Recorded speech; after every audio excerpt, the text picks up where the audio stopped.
आता बघूयात वैष्णवीच्या हुंडाबळी संदर्भातल्या टॉप 9 बातम्या। हगवणे कुटुंबियांचे बँकेतले लॉकर सील, तर हगवणे कुटुंबियांची पुणे पोलिसांकडून कसून चौकशी, तर निलेश चव्हाण आणि हगवणेचा शस्त्र परवाना रद्द करण्याचा प्रस्ताव। फरार असताना वापरलेल्या गाड्यांपैकी एक गाडी सुशील हगवणेच्या नावावर, आलिशान फोर्ड एंडेवर ही कार सुशील हगवणेच्या नावावर, बुलेनो आशिष शिंदे तर थार संकेत चौंधे यांच्या नावावर असल्याची माहिती। मयुरी जगताप यांच्या तक्रारीकडे दुर्लक्ष केल्याच्या प्रकरणी पौड पोलीस स्टेशनमधील कर्मचाऱ्यांवर कारवाईची शक्यता, महिला आयोगानं सविस्तर अहवाल मागवला।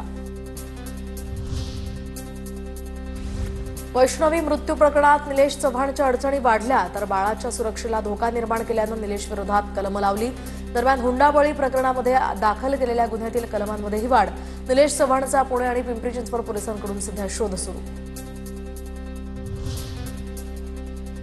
निलेश चव्हाणच्या विरोधात लुकआउट नोटीस जारी, तर निलेश चव्हाणनं कसपटे कुटुंबाला बंदूक दाखवून धमकावलं।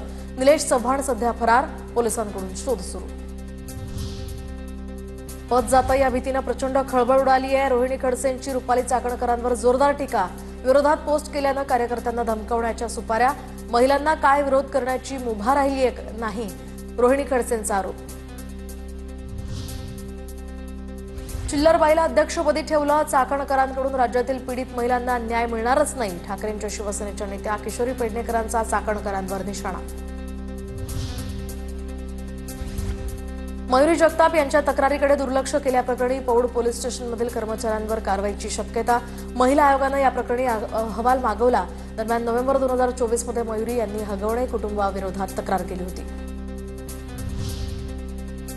महाराष्ट्रात महिला सुरक्षित नाहीत, केंद्रीय सामाजिक न्याय राज्यमंत्री रामदास आठवलेंचा गृह खात्यावर निशाणा, तर वैष्णवीच्या सासरच्या लोकांवर 302चा गुन्हा दाखल करण्याची मागणी।